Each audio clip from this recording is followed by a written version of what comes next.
If you love me, you will keep my commandments. I shall ask the Father, and he will give you another advocate to be with you forever.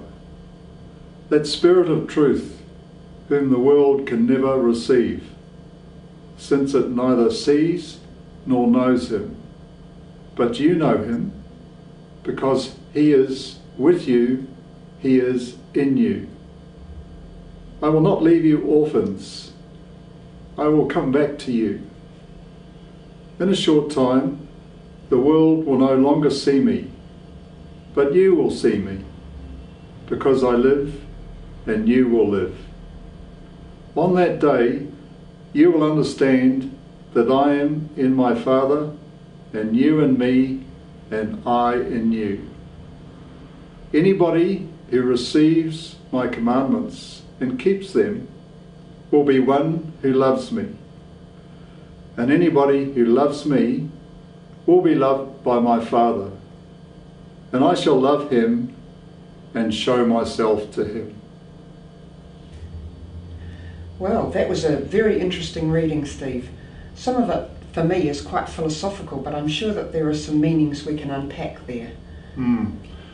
Yes, it's keeping the commandments. I guess as soon as you hear that word, you automatically think of the 10 Commandments. Mm-hmm. So I did this time too, and then I thought there's a bit more to it than just that. Mm-hmm. It's about doing God's will, and I guess the commandments embrace all of that, but it's just the little things in daily life, which perhaps hold you back from loving people. And if you're struggling loving people, well, how do you love God? How do you love God? Because in the that testament that we sometimes call the New Testament, or the Testament of Jesus, love God and love your neighbour are the two great commandments, aren't they? So if we're not loving our neighbour, very doubtful if we're loving God.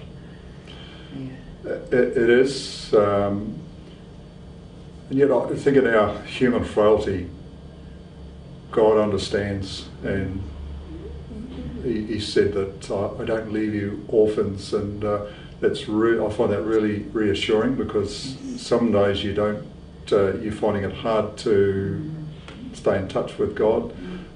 Sometimes you find it hard to love even those closest to you.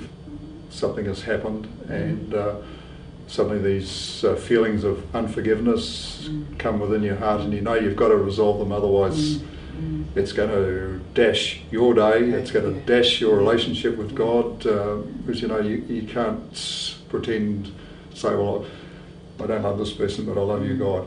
It's, as you say, it's got to be both God and neighbour, even if the neighbour happens to be family.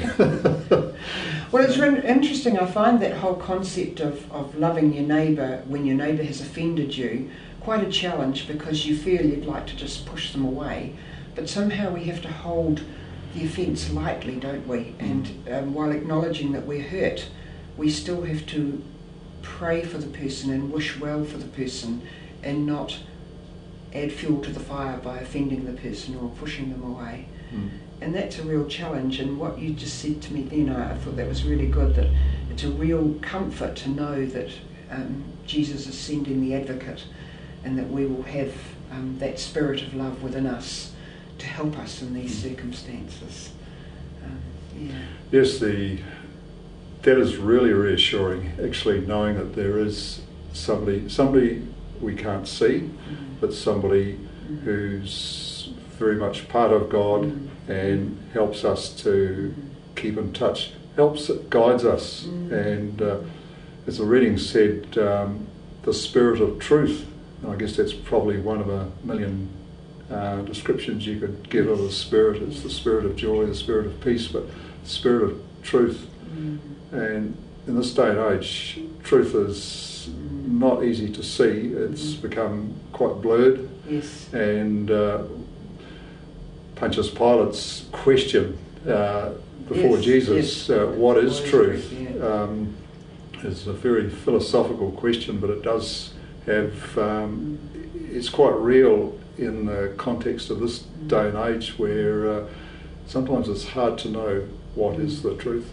And probably we can only find that truth if we sit at peace and sometimes in quiet with the Spirit of truth and let God reveal to us what it is. Because we don't always find it in great and noisy conversations and reading the newspaper. And not that I'm saying we shouldn't read the newspaper, but we also need to have that time of reflection with the Spirit, don't we? Yeah.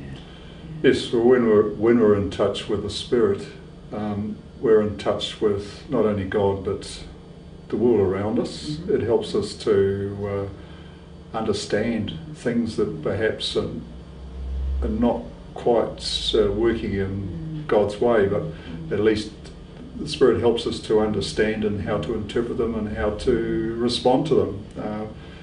So we don't get too fundamentalist in our approach and say, well, that's wrong, you can't do that. But there's other ways of actually dealing with a situation than actually a full frontal assault. that tendency to black and white thinking is so easy to fall into, isn't it? Because for me, in a way, Christianity has got some grey, fudgy areas, and I'm not saying that we don't know right from wrong, but sometimes we as Christians are confronted by a situation where we have to make a decision, and it's very hard to see what is the right way to do it. It's not clear, and that grey area we need to bring Jesus in and just sit quietly or wait until something's revealed. Yeah. Sometimes you have to start stepping out or start the process of making a decision before you feel ready, and before perhaps an answer is revealed. Sometimes you don't quite know which way, and you know that if you're on the wrong path, you will find out very, very quickly. And as long as you're prepared to change tack, it's okay. That's the secret, isn't it? Being prepared to change tack if you need to, and not being wed to our own way of thinking, or so intractable that we think this is the way I've started. People think less of me if I change track. Because you hear in the media so much, oh, so-and-so said that 5 years ago, and listen, they've changed their mind, they're flip-flopping. Well, people change, people do change, and new information comes, and that happens in our own lives too, that we've got to be open to new information and new insights. And it's not helpful someone digging up the past like that. Absolutely, totally. And perhaps you would have liked that to have been forgotten. Left gone, yes. Well, that's given us a lot to think about in this time heading immediately before Pentecost, and it's really going to be a good time for us, that lovely feast. Thanks. Yes.